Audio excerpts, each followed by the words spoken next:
Commissioner Kale? Here. Commissioner Heisler? Here. Commissioner Jacobson? Here. Commissioner Johnson? Here. Commissioner Mathias? Commissioner McHale? Here. Commissioner Anderson? Here. Ready for leaders?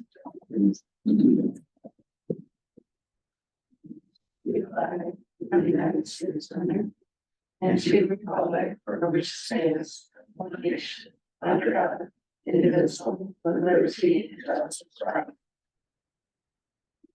Any additions or corrections to the agenda? No. Motion to approve the agenda, I'll make a motion. all in favor? Aye. Opposed? Can you please turn on your microphone? Okay, any matters from the public? Please, Diane Dillon. I'm Diane Miller, 1234 Thornwood Lane, Crystal Lake. And that's tonight to provide an update for you and all of you, those watching on Zoom, are we on Zoom tonight? On the record about the Lippel Park Golf Center driving range lights. In the meeting minutes in your packet from the July 20th meeting, Mr. Herbster reported to the board, a city inspector had been out to read the 5 banks of lights on the driving range, and the park district is not in violation of the city ordinance.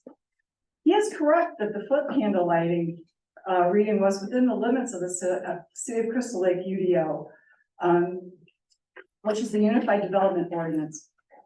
After that, I spent many hours going through the Crystal Lake UDO and found that the lighting at the driving range is in fact illegal. Chapter 650 of the UDO, section 10-200, definitions, see exterior lighting. Definition of the word abandonment. Discontinuance in the usage of a lighting installation or portion thereof with no intention to resume the usage of such lighting.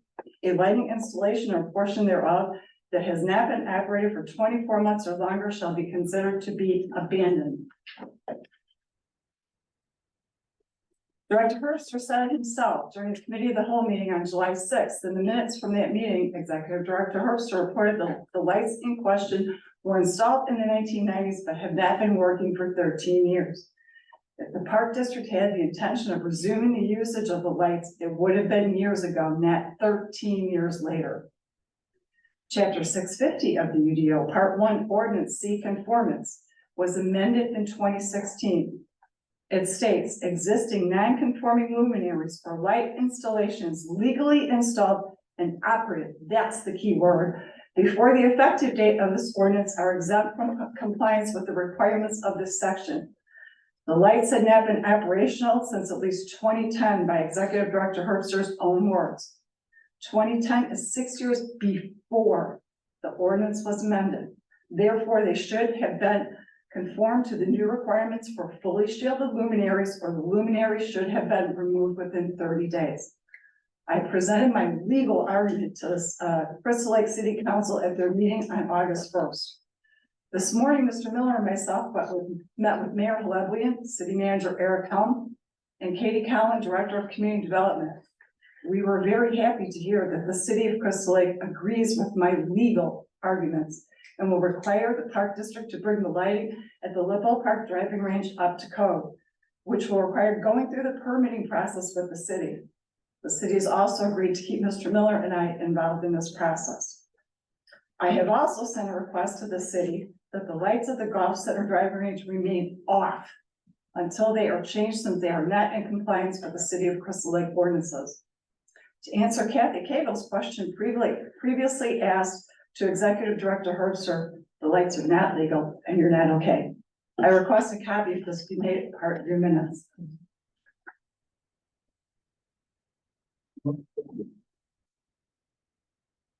Bet you thought I was gonna begin by talking about the driving range lights. No, not gonna begin that way. I want to remind everybody here about the Lippel Park wetland trail issue that we were visiting just 1 year ago this month. It had been several years since the trails were worked on.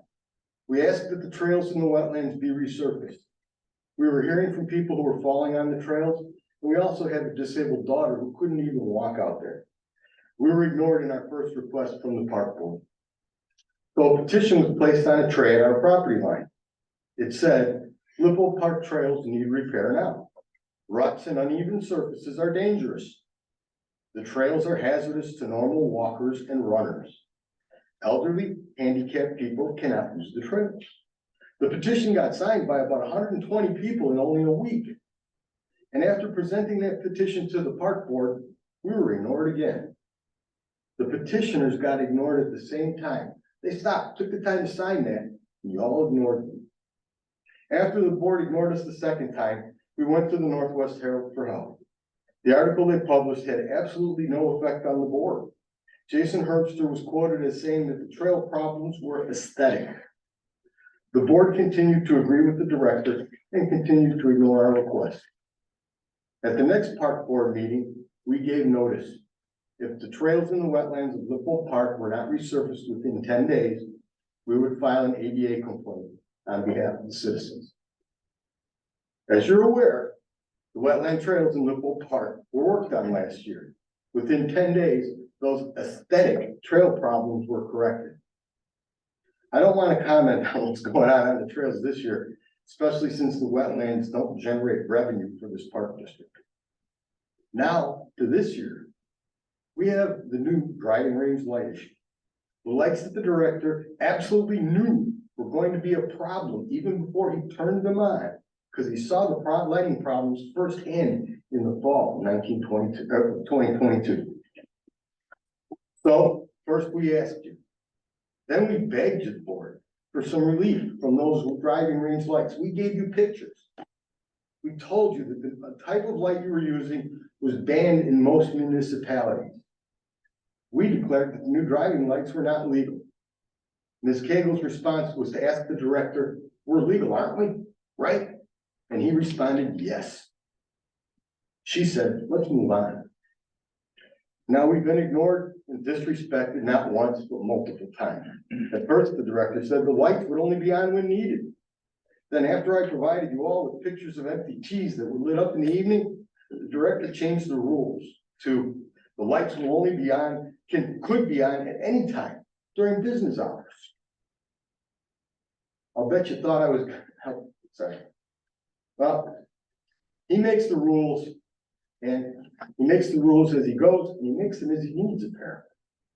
We invited all of you to view the light problem firsthand, just like the director did in 2022, but you all ignored us. To inject just a little humor into this crazy situation, this kind of reminds me of Lily Tomlin on the show Laughing. One rainy day, "Hello, this is the park board."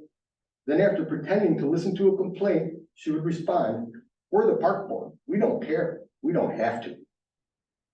This really hasn't been all about the Millers. This has been about the park board and their priorities and this park board's lack of respect for the tax-paying citizens.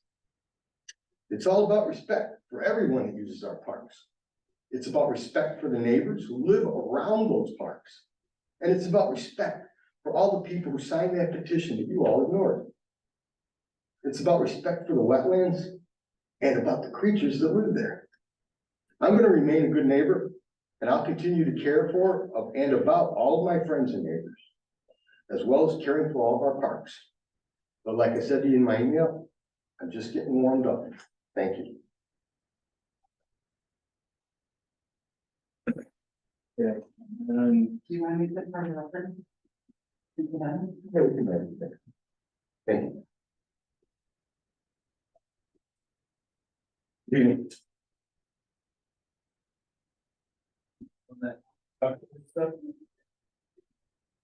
I did send an email yesterday with my meeting, with the city, and all they're asking us to do is put the shields on the lights. Can you turn on is your microphone on? I met with the city yesterday and all they've asked us to do was to put the shields on the lights, which we're in the process of getting so here and installed. That would put us into compliance. Yes. And we're not, I talked to the city manager today, we're not doing something illegal. They just want us to come into compliance with the standard. We haven't gotten a citation. No, But they met with them today, they said, yes. and that's a different story than what we're getting from. I think we just contact the city or the city will let us know, right? I mean, They did, Are they so doing- after Mr. Miller sent me the email this afternoon, basically stating what he just stated here. reached out to the city and spoke with the city manager. And I just want to be sure I'm clear on this, that we're not, in his words, the lights are not legal. You're just asking us to come in compliance with the current ordinance. And I think that's what the shield, and I said, I didn't miss something. You just said get the shields on the lights, correct? And you said that's correct. When they have the specs and the information. So the says shields the just direct the lights to a specific location without it bleeding into other areas. I don't think we need to figure that, I don't think we need to figure that out. I think at this point, what they're asking us to do, or what we should do, is communicate with the city and make sure we're, in line with the city. Right, and that's what I met with them in person yesterday and then followed up with a phone call today after getting that email. Because I wanted to make sure I wasn't misunderstanding something, but the meeting was literally 4 minutes long and was get some shields on the lights and we're good. And I am concerned about the Millers taking so much staff time. So they emailed you today saying, what have you requested and what will the cost be? Can the board give Jason direction to wait till the board has the information before sharing it with the You're Millers? talking about the FOIA request? No, it's just, No. his email back to me today was when I said we're in the process of getting pricing and a timeline on the shields, on the equipment needed, because we're gonna add an additional light. I won't get into the details on how that works until we have the information, but, we'll have that. I responded what, we're in the process of getting quotes for the equipment and for the, and a timeline for the project. Once we have that, we'll bring all that to the board, because it'll need to be approved, because it'll be over $5,000 and it's in the budget. So is what he's expecting to be done before we can keep using the lights? We're on weekend hours now, so if we want to keep them off for the last 2 weeks of the season, we can do that, or last 4 weeks of the season. Depending on whether we might be able to go through the end of September, maybe beginning of October. We can, I mean, we haven't been told to shut them off.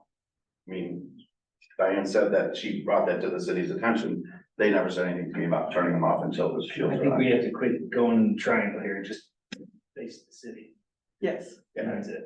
And then what's your opinion about the maintenance of the trails over at the pole? Wait, can we stick with the lights? Because Yeah, because this email that was sent today from Mr. Miller, Kathy's point is, he's taken up a lot of staff time with all of these requests and wanting that information, and I feel like you've done your best Right. at communicating with him and providing this information, but at some point, it needs to Yeah. not Oh. happen. The FOIA request is the same thing. They're asking you to produce something that we might not have, and we don't have to do that. Right, if we don't have it, We have to make it, so, yeah. But so can Have it could be you, Eric- have it be on us, not on Yeah, him. so Eric, could you send them a letter saying, you are asking them to understand that they will receive information once it's been received. Until then, Jason is under directive not to respond, something to just buffer between them and Jason. I don't mind responding for requests for information, because we do have to do that. I mean, that's, because if I don't do it through the email, it's gonna come as a FOIA, and technically you could use an email as a FOIA. If you want me to step in at some point and do that, I'm happy to. Thank you. And I appreciate everyone's concerns on that, because it is time consuming, because not only, I go to Kurt, but I go to Claire, then I go to Ian, and, before you know it, we've spent 35 hours of staff time in a week dealing with something that we are working on, but it takes time, so. That's a response should be consistent. Please take this up with the city if you don't think we're in compliance, and we'll also listen to the city, right? And that's what I went there yesterday, and I started the meeting by saying, if whatever we're doing is not in compliance, we're willing to do whatever it takes to get there, or whatever your request is of us. The city called you in. Yes. And going to the trail, are you familiar with the section next to the Millers? Oh, I So- got it, but on the business running along the back by the driving range. Yeah, Yeah. so it's from, just summarizing what happened last year, it's kind of the wettest, it's the part of the trail that's gonna naturally degrade the most, and it's also used as a service drive to get in and out of our service yard. So it's, There's a trail that runs between the wetlands, that's kind of, Eric's guys use that as the service trail, because there's accesses they have to get to in the wetland, is that? That's correct, yeah, it gets all so it's the not, piers and everything like that. it's not ideal. And we're doing a study this year on stormwater and water in there, and it'll help inform what we do about the trails, but it's not a trail that's ever gonna be handicap accessible. Right, I don't think that if they were to look at that it would be cited as an ADA Well, violation. again, if they want to file a charge with the Illinois Department of Human Rights, they can do that. Just tell them, don't threaten us to do it. We will listen to the Department of Human Rights. And Eric's staff was on it as soon as we heard about it the first time. It took about 2 weeks to get it on the schedule in order to get it done properly. Because there was electrical maintenance going on that delayed it.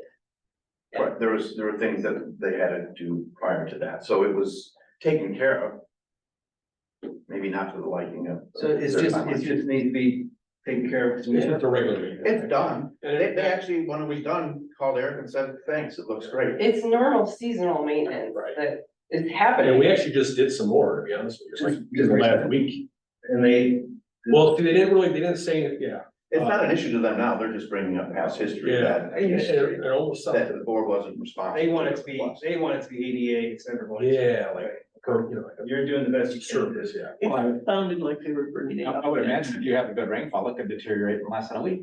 Right. So Lorraine, we had this the I other think what day. they were bringing up was the lack of responsiveness from us as an organization. Okay. But Is that okay with you? Yeah, no, I just was trying to get Jason's opinion. Yeah, okay. All right, so thank you, guys.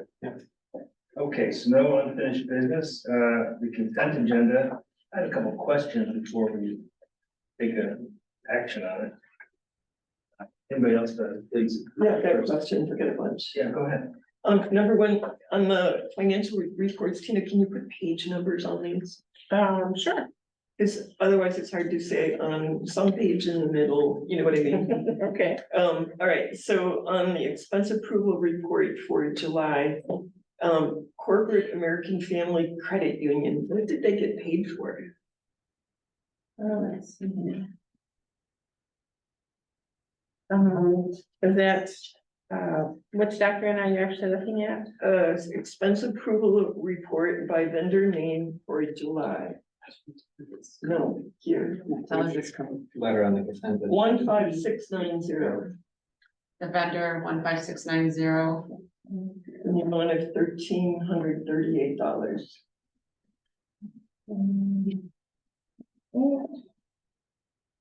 Corp America Credit Union. Credit Union. Okay, let me see what I can find out.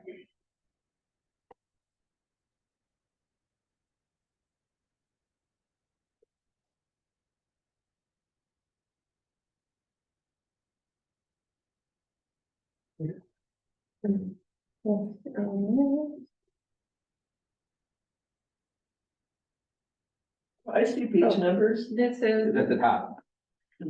Wasn't it? Yeah, I see page numbers. Sorry. On the iPad, it's at the top. Yeah, they're very faint. Yeah, they're there, they're faint. these are payroll deductions that staff have accounts at this credit union. So we forward the money to the credit union. Okay, thank you. And right underneath it, Councilman Hunziker and Associates, what's that for? That's for our audit for each, Okay, for the letter. and then Fifth Third Bank, is that a debit card? That is our P card, purchasing cards that all staff use. So that particular report, we included the voucher report to show, the accounts that, the items were, charged to. And then are those items then dispersed to the other, departments and stuff? Yeah, based on the account number that it goes to, like the fund and all that, then it shows up in that part of the report as an expense. Cool, thank you. And then my last question is, it looks like the harvester only cost us 54,000. That is the half of it. That was, so 2 times that, because we had to put a deposit down and then we had to do a cashier's check to pay the balance of it when they delivered it. Okay, thank you. Those are my questions. Okay. Anybody else? Oh, I have one more thing, actually. And this is mixing a whole bunch of things together, and I'm not sure where to bring it up, so I'm gonna bring it up here. We've got 2 things on here for approval from Ornery Mule Racing, which is Michelle Hartman, former board member, who is on the foundation. So the foundation seems to have started trail maintenance as one of their activities. So, and then in the article in our packet, about the foundation and the dedication of the band shell, we have Brian talking about how he wants to raise money to put ropes in at Shamrock. So it seems to me like, I thought the foundation was to raise money for things that we needed, right? And here it seems like they're doing what they want, and it seems really odd to me to have, and I know we have lots of runners here, I know that, but that they're working, the foundation is working on trail maintenance when Michelle's making money off the trails. It seems quirky. They wanted to do that event as a way to try to get more people who are out there they're trying to get exposure to the foundation in a lot of different ways. So that was one of the ideas they thought. We typically don't turn away anyone that wants to volunteer to do something that will work. But I think it looks odd. Isn't Michelle just a volunteer for the? No, Michelle is the She owner owns of it. Orin Renewal, and these are for-profit events, and she pays money, she rents it. But she's also on the foundation doing trail maintenance. I think it's quirky. I think these should be separate, and I think the foundation shouldn't be doing stuff like telling the public what they're raising money for when the board hasn't approved it. We don't even know what we want to do with Shamrock, and I think the foundation shouldn't be doing volunteer activities that should be under our own park district volunteer activities. I think it's getting mushy. It's like a separate board. Well, it is a separate board. It's absolutely a separate board. It's a separate not-for-profit corporation, has 501(c)(3) status, and is run by its directors. We can't run it for them, but we're the sole member, we can replace them. If we don't like what they're doing, we can replace them. That's a hard, that's But we kind of. can, in the mid, I'm sorry, I apologize for interrupting. But that is we have to let them run it. Now, they should have, and because they have 501(c)(3) status, they do have a conflict of interest policy. We might remind them that they should follow that. So if there's deemed an economic interest, they have to vet it, right? And they have to make that decision without Michelle's input, right? Putting her out of the room for a bit to talk about it, right? So I think it's appropriate to just raise it. And they may say, she's great and we're all benefiting much more because she's involved, right? They may decide there is an economic interest, but there's no conflict because it's a great deal for everybody. So, but yeah. And the only project the board is approved for them to be promoting is the ball hockey. So that's really the only one they should be talking about in public. Well, again, I think they do what they do, but we do have the hammer because we can remove and replace directors. Now, you don't do that lightly. I think that just a conversation would be good. I can follow up with them on that. Not a problem. I had a question on it. I think Mud Runners is hers too, right? Yeah. So I just wanted to make sure that we're not over scheduling. That we're. All three of these events have been going on probably for 10 years. Yeah. So, and they're well attended, and we look at this as no different than renting out the baseball fields to a I child. love the runners. Yeah. But it's for profit? Yes, And the baseball tournament. it's a business. Yeah.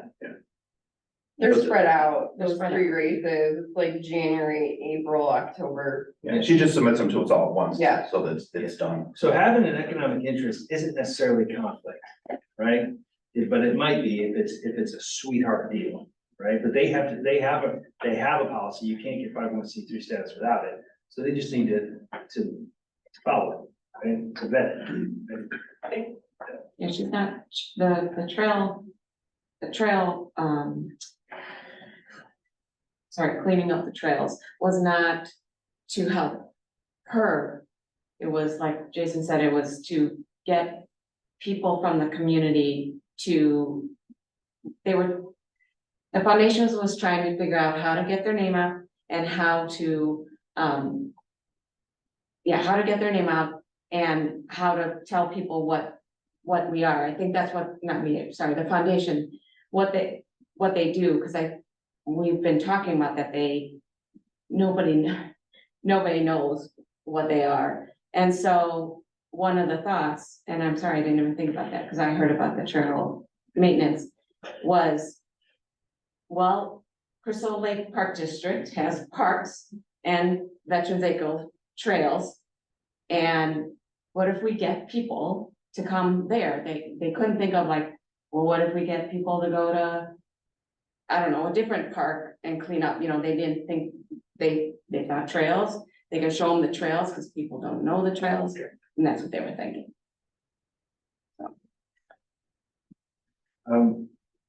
I wanna, Tina? Yeah. So we've got about 5.5 million in that state political money market. That's only paying like 2.3, but you're getting 5% anywhere you go to these days. That's costing us, if I'm right, that's costing about 10 grand a month to keep our money there, as opposed to just going to, you know, Fifth Third, and putting it there. I did talk with the bank and they are updating our accounts with the signatures that we're updating. So when she looked at those, she is putting us into another account that will actually earn more interest. I don't know if it's up State to the, political money market account? yes, Okay. Yeah. So, cause that, yeah. Have we been missing out for a while? Cause that 2.3, it's been 5 everywhere for a while now.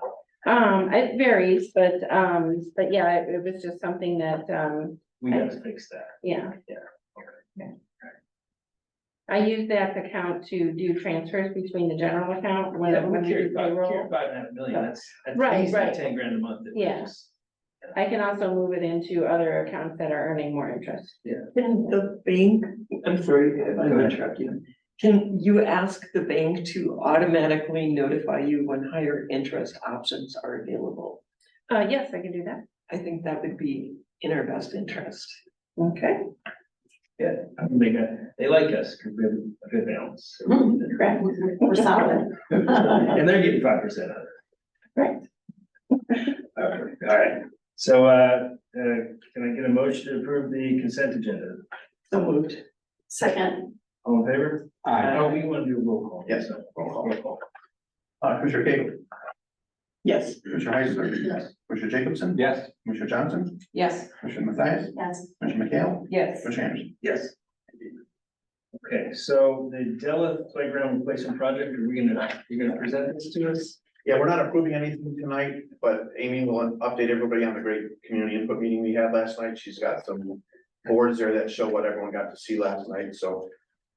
So instead of going through all the different options and concepts and stuff, I'm gonna focus on what was approved and what the direction of the board or the committee, the design team, the public input, the survey online. We had 20 respondents from the online survey. We had approximately 15 people that came yesterday, children and adults. Some people came and gave us responses. Other people just came, looked and shook their head and walked on. So the final concept that we're going with is concept A with some changes. The changes include a couple things. We're gonna have an exercise area here. The playground footprint stays the same. We're adding another footprint of mulch with the exercise units. This is the exercise concept that was approved by the community. We'll have to value engineer probably if we switch you out. But that was the overall theme. And then instead of doing a small group seating with block seats, we're gonna do a council ring seating. It's very visible from the community. One concern is, you know, the vandalism they have there. And so having the gathering spaces up close where people can see that. We're adding a walking trail, that was well received, a pitched roof, Pavilion. pavilion shape. The Bago games, if we can afford it, they'd also like a picnic table / chess checkerboard table, which is an amenity that we can include for the Ozlite grant. The play equipment that was approved was this option here, option X. And it's nice that they're both in landscape structures, so we get a little economy of scale buying from the same vendor. I'm sorry. What age group is that playground equipment for? So it's 5 to 12. Okay, thank you. Yeah. And what Amy means by approved, those are the items that everyone that's given feedback wants to see. Right, so some of the things that we got back on the survey were like, do you want a double slide, a single slide, or a curly slide? Well, unanimously, everyone wanted the curly slide, but we had 2 slides there, so that's pretty cool. And, they want climbers, we asked, what colors do you want? And, well, you guys all saw the survey online. They wanted the greens and browns, more, natural looking. So it was really nice to have some of that, direct input. One comment that was really strongly requested was putting back the bridge. I was at Haligus today and met with the Corps of Engineers guy who checks our site for the wetlands, and I threw it out there. I'm like, what's the deal with that? And he's like, well, if I had a bridge, you probably put a bridge back in there, no problem. But talk to your consultant, which is Hay, and, this is all wetland here. So that's gonna be a question, is whether, how we tap into this, and, since this is privately owned land, getting that approval from the county, most likely. But it is a state, the Kishwaukee is under state regulation with the Corps of Engineers, kinda. There's the new ruling at the federal level, a lot of stuff going on, a lot of exciting. But anyway, if I could be Vanna White, here it is. How does the access happen for the top row of houses? So If they that have bridge isn't there? to come around They the have to street. walk all the way around, come along Main Road, and then come down Pauline, and then come over. If we could do it, we really want to do it, and Yeah. it's frankly the number one request we get, when can you get that bridge back? We had to take it out because it was in disrepair. Turns out it wasn't even our bridge because we don't own up to the creek bed. Yeah. The creek bed is owned by an individual, from what I recall from Ann Viger doing the research years ago, by a deceased person who has no Family. next of kin. So it's kind of just sitting there in limbo. I'm sure there's legal ways to go around getting an access to do that, but something we still have to look into. But and bridges aren't cheap. I mean, that's an expensive part of the project, but it completely connects a whole nother part of the neighborhood to the park. Yeah, makes sense. So it is important to us. It would probably be along the level of like the Bridge of Butternut.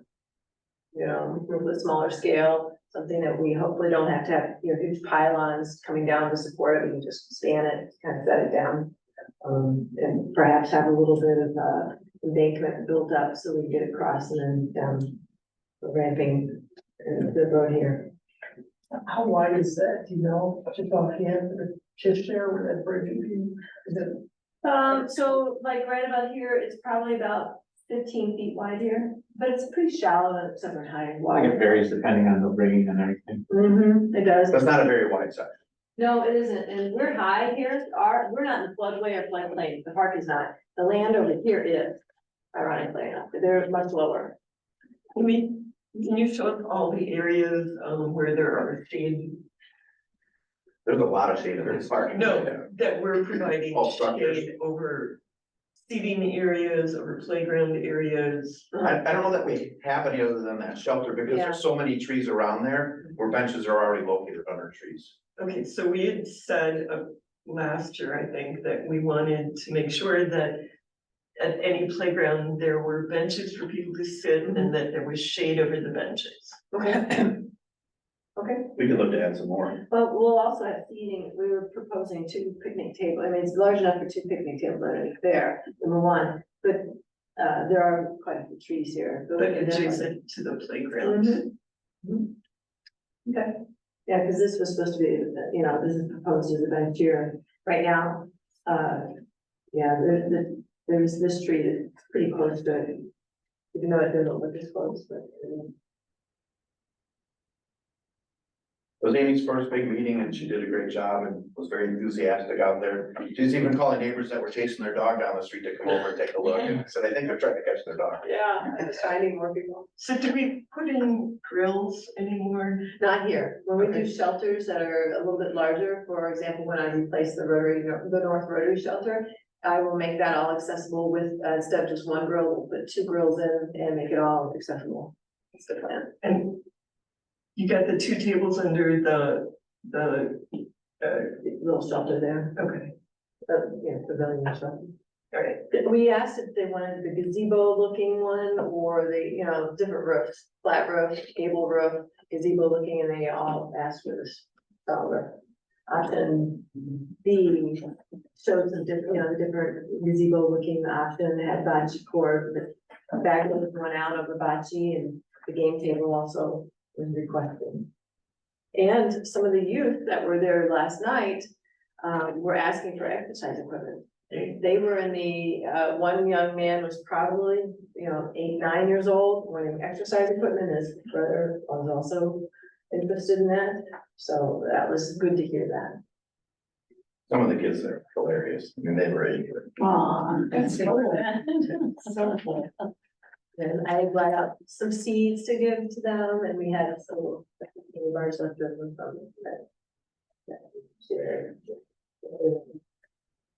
Went really well. So next step is for Amy to throw together the OZA grant. Say that casually. 'Cause it's Throw that easy. together. But, that's due at the end of this month, and, if we get that, we can do a lot of this extra work other than just the playroom, so. Yeah. So when you put it in to outside before the board approves it, or? So we have to have board approval of the process and to approve applying for the ASLA grant and to Which we support the don't. funding, right? Yeah. Right, okay. Before I can even apply for the ASLA grant. And then when you find out if we get the grant, we'll figure out exactly what we're gonna do. Well, we're gonna do the playground no matter what. We budgeted for the playground. So it's a matter of waiting until January, or I hope they will let us know in January whether we get the grant, and then that'll trigger the bigger project. Thank you. Yeah.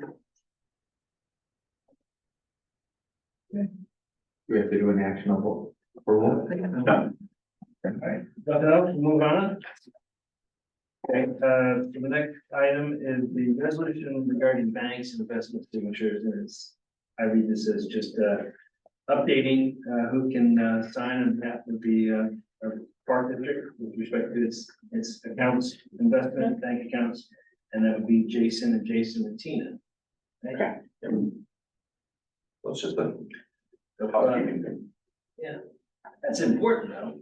Yeah. So a lot of money in the bank here. So if there's no, go ahead, I'm sorry. I would like to make a motion to approve resolution 23-2407 bank signatures. Second? I'll second Okay, so let's do a roll call on this. Commissioner Heisler? Yes. Commissioner Jacobson? Yes. Commissioner Johnson? Yes. Commissioner Mathias? Yes. Commissioner McHale? Yeah.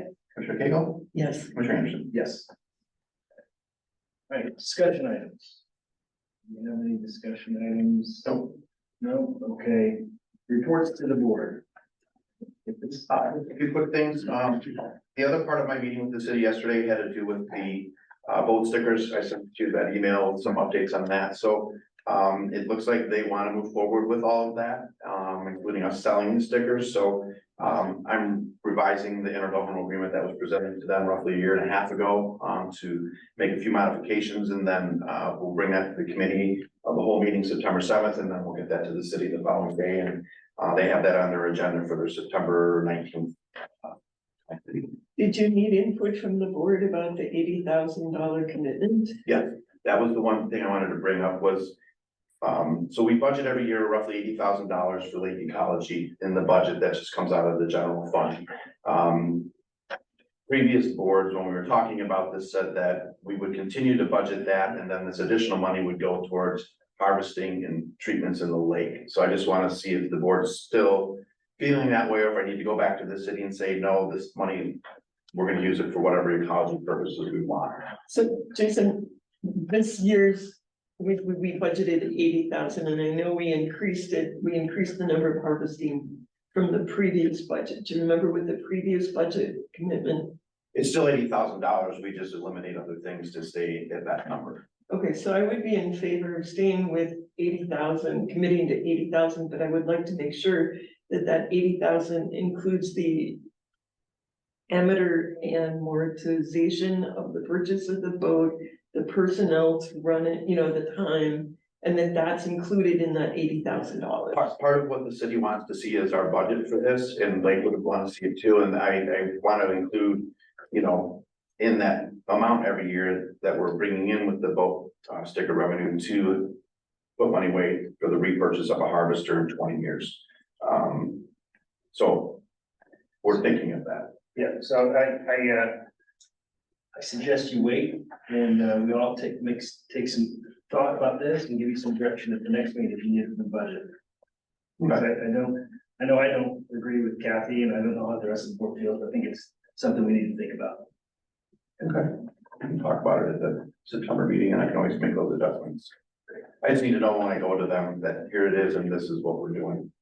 Yeah, well, I think definitely the new money should go toward new efforts. Otherwise, we're not keeping with the spirit, right? They're saying that we led, they followed, and now I don't want to change things. So I would say, yes, I think we agree that the new money goes towards new efforts. And that's what the feeling was last time. I think I need some clarification on what that means. I think it's harvesting, it's, Like when we did the big milk oil treatment, that money would have gone towards that large milk oil treatment that we did last year. So special projects like that. yeah, I mean, that's not something we've done over and over every year. Correct. That was something special, so I think The that's. one time that's- deal, and That's we'd have to appropriate for the new yeah. money, right? Yes. So I think, in the spirit of what you just said prior, I think it's a bigger discussion.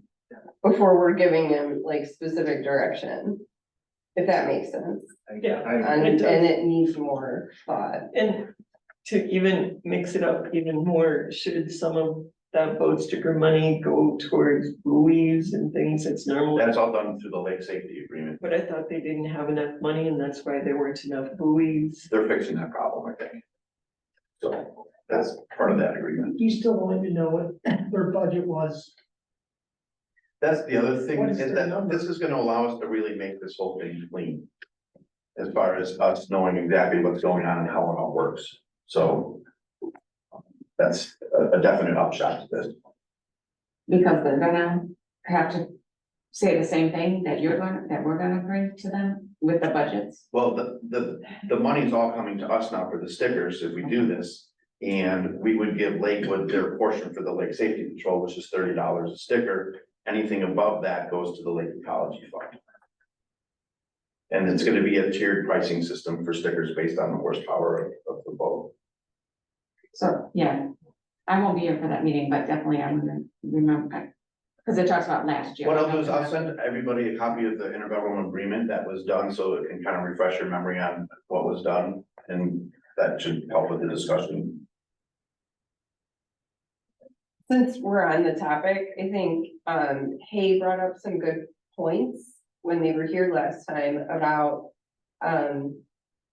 potential benefits of the harvester, and that's great, but also like some other ways to mitigate what's going on. It can't only depend on the harvester. It's gotta be a larger boat usage plan. And so this isn't, maybe it is directly tied to this ticket or to the, boat sticker pricing. But I would like to see some kind of plan developed to develop a plan for regulating the amount of boat usage that's happening. I mean, they literally stood there and said, we think that is one of the main culprits of this huge problem. I think what And I they're don't saying know is the to answer keep to them this, out of the but- west end would help. But if we wanna have that discussion on limiting how many boats go out on the lake, that could be a problem. I think the. I agree with that, and I'm not saying, I'm saying I think it's worth investigation, how do other communities deal with that? But I think the lawsuits said clearly that no lake user can regulate another user's access to the lake. I think that was one of the clear takeaways. That's where the argument's gonna get to. Yeah. I'm sure. I suggest that, I think the city and the village have the police power to do whatever they want to do in that respect. That's correct. I believe that they do just based on safety, right? They have the public safety component that we don't have. But, so I hesitate to go there too much with this because I want to get the stickers. I want to get that. Yeah, I agree. No, I understand. I'm just saying that I don't want it to be in everybody's head that we have a harvester and all problems are solved as Right. far as, that's what I'm saying. And that's on my list of things to work with Hay is one, what's the role of the harvester? And then what are the other things we're gonna continue to Right. do Like we used to to, supplement that? we used to put out something called lake lines. We don't do it anymore, that talked about, maintaining a rough on the lake edge to stop water runoff, safe fertilizers to use, what not to use. I think there are things that property owners, including the park district, can and should do to help protect the lake. And then once we control the stickers and, issue the sticker price based on the size of the boat or the motor, we will have a lot more information about what's going on in the lake that we do not have right now. So I think it's a good step forward. I agree. I absolutely agree. I just wanna make sure that it's on everybody's mind that there's more steps that need Yes. to happen. Yeah, we're just getting started. Perfect. So I will send that IG out to everybody for your review, to kind of refresh your memories on that, and then we can have the discussion at the September 7th meeting. Harvester was delivered last week, and Eric staff were trained on it, so if we need to get out there to do harvesting, we're ready to go. So, There are a ton of mats out there. How did it work with those mats? Pretty good, yeah. Those are, and listen, the mats are nice because you're not pulling anything or cleaning up. you're just cleaning up, right? I imagine it worked well with those. Yeah, it's just higher up. It's kind of limited when how far like you can go because it pulls, like you said, it doesn't cut, so. But it did a good job with the.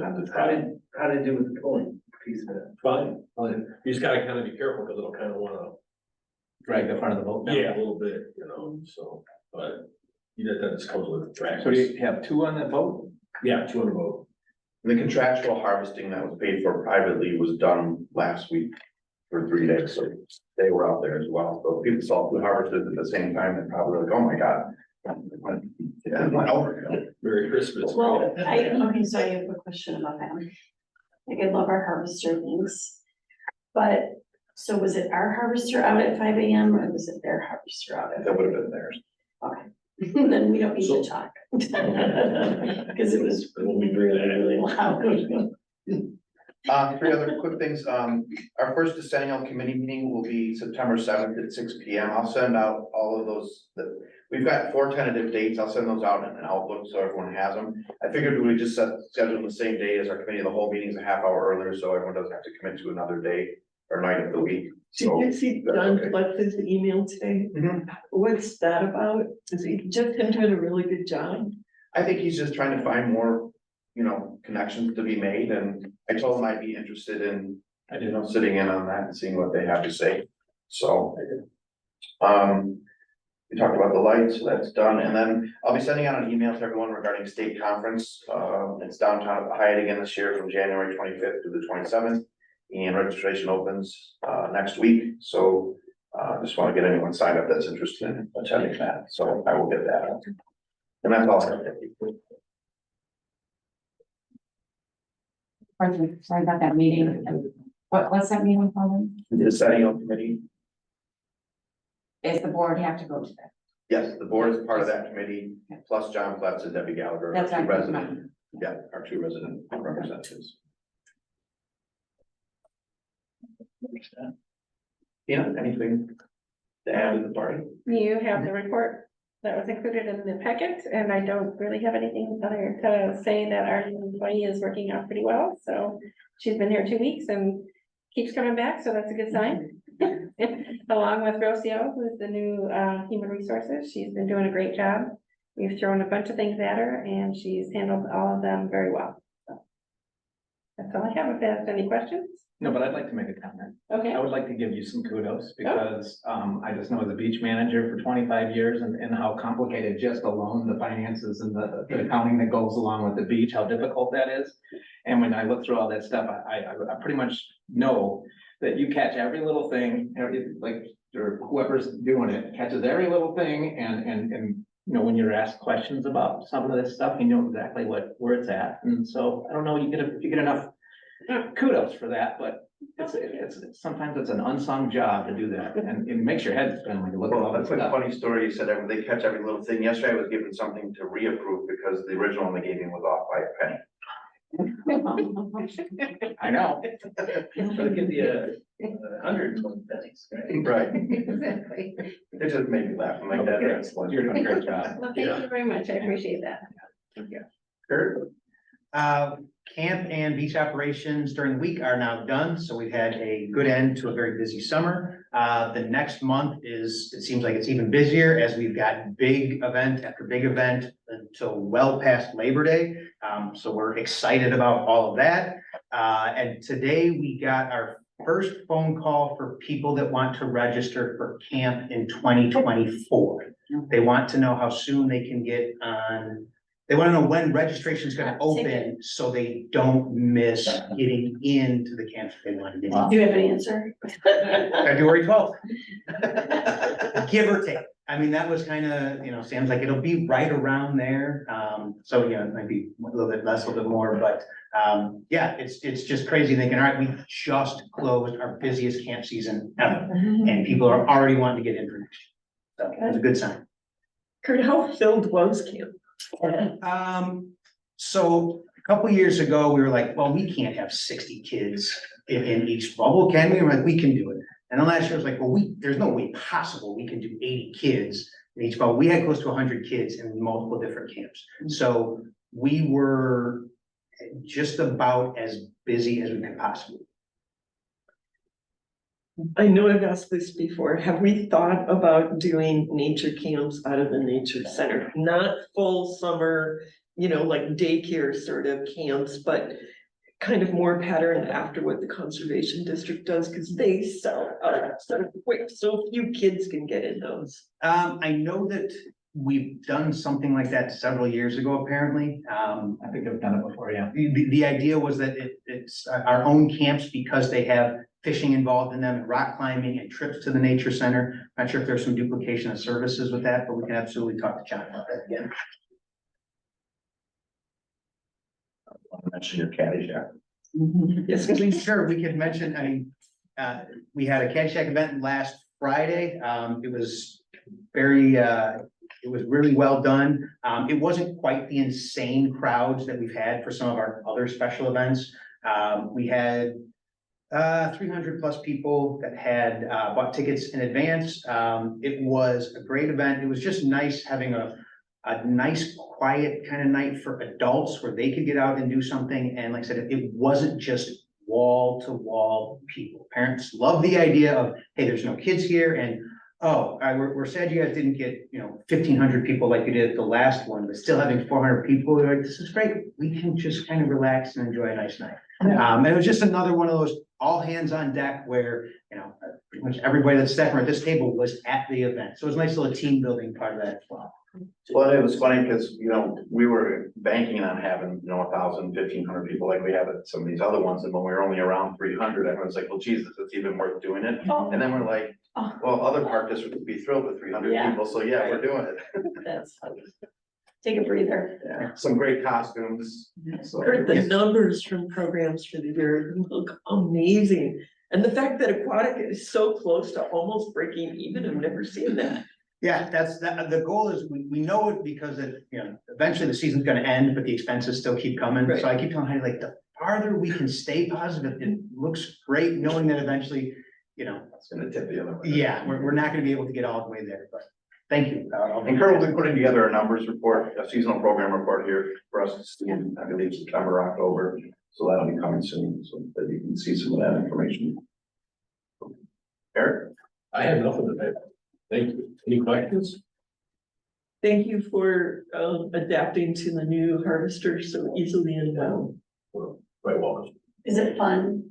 Yeah. Something new. Something new. I mean, no, it is what it is, it's. You guys should get a creature from the Black Lagoon outfit one too. There's a new Don't give them anything that is. We're already thinking about how we can change it, The Loch Ness dragon. I love it.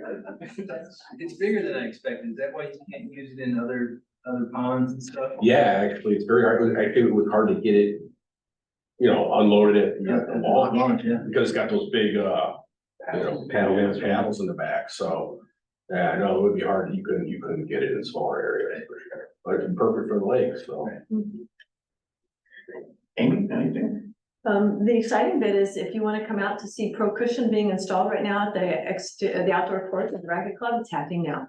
Basically, it's a very thin rubber mat being glued on it.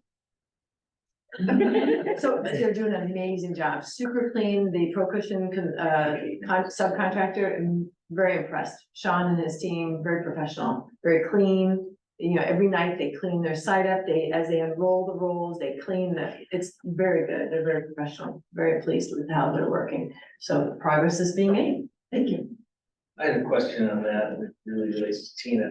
When you give the P and L for the different programs, and you do for the Racket Club, are you included in the expenses, portion of the capital work we're doing? If it's budgeted to that fund, then it goes there, but if it's budgeted to capital, then it goes to the capital fund. Yeah, I don't think, so that 800,000 that we invested in the Racket Club, when we look at that, and we say we've made 20,000 this year, it didn't, if we include that capital investment. Correct, because it's budgeted through capital projects and I not think, through, I'm sorry. yeah, Right. and not. I think through going the- forward, we have to show that. It's just, that, I mean, All we have expenses to should be show- reflected. I think we've said that before. We have to show the amortization of capital expenses going to the Racket Club as counted against toward their expenses. That might be, I'll have to refer to the auditors on that as to, because when things are budgeted in a particular fund, that's really where you show the expense. Well, I'm not talking about an audit report. I'm talking about a report to the board that makes sense of this. Just that shows Yes. the overall, okay, Yes. let's see what we can put together. So it should be pretty easy. It's just, you know, is it a 20-year item? Is it a 15-year item, whatever it is, divided by that. And not only that big capital expense, but what about the police that go there every night to watch people make sure it's safe? That's already in there. It's already in there? The Racket Club does have a police portion of the budget in there. Okay, so anything that's going towards the Racket Club, let it be reflected in the report that comes to the board. And if our financial statements, our proper financial statements, our audited financial statements can include that, great. But if they can't, we still should understand it. Okay. Right. Okay. So, we have anything for executive session? We'll still manage from the board, if anyone has. Oh, yes. How about you guys? Okay. Anything from the board? Yes, it seems evident that, Anson Flink is not going to come back with a proposal on evaluating whether or not we need a police department. So I think we need to find an alternative way to do that. And I think the board is still waiting for its functional, accounting report and what the full costs of the police department are. Did Anson tell us they're not gonna be able to get us something? No, they're doing it. Oh, okay. Yeah, they're actually doing the work. They never came to a proposal. They just were told that you guys can do Yeah, this. I mean, I don't, it's, I can't imagine it's more than Wait, 2 or 3 hours to get what they're they want. doing the work without a proposal or anything? I think what we've That asked, was that they- my recollection of what we've asked is just very broadly, how many park districts have police forces and how many have been disbanded in the, you know, recent past, right? We're not looking for a huge project from them. We just want to let's get a grip on how we look compared to everybody else. So that directive was given to Scott and he's had some staff working on it. Okay, I thought nothing had happened. They've been working on it. I've been asking him where he at, and he's like, we should be done soon. Can we push that to get that by the next committee, the whole meeting, and have it on the agenda? I'll ask him. And can we have I don't know how much it would take to get a financial accounting, a functional accounting of what the police department costs, but I would like to see that. Yeah, Tina can print off the police fund and that's easy. I mean, we budgeted about 500,000 last year, right? We didn't use that nearly that much, but we budgeted about that much. And, but if some of those expenses fall under other departments, like you just said, the Racket Club has a police, you know, put that back in the police for the functional report. Yeah, it would be. She could run it by, there's a police fund, I think it's a 14 or something. She could run all of 14 and that just gives you all the police line items throughout the entire budget. It's part of the way the account number is structured. So. Thank you. Yeah, that's not a problem. That's it for me. Thank you. Yeah, so Tina, you have to remember that you understand GAAP, we don't, right? So make it understandable to us, don't let us miss anything. We're trying, you know what we're trying to do.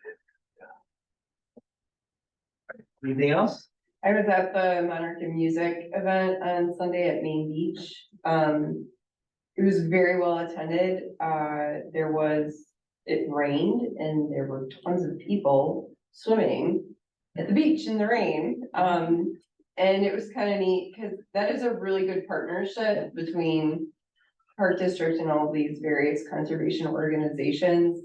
Because folks are there to listen to music and swim in the beach, and then they also come inside as well. And it's like a whole other audience that these groups don't normally get to talk to. And it was great. And Nancy Williamson works a lot with Heidi. I had nothing but great things to say about Heidi. So It's turning into a good event. yeah, definitely.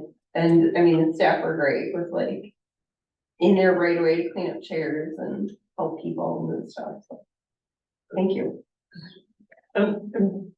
I forgot to say one thing, which is congratulations to Tina on the audit award. Thank you.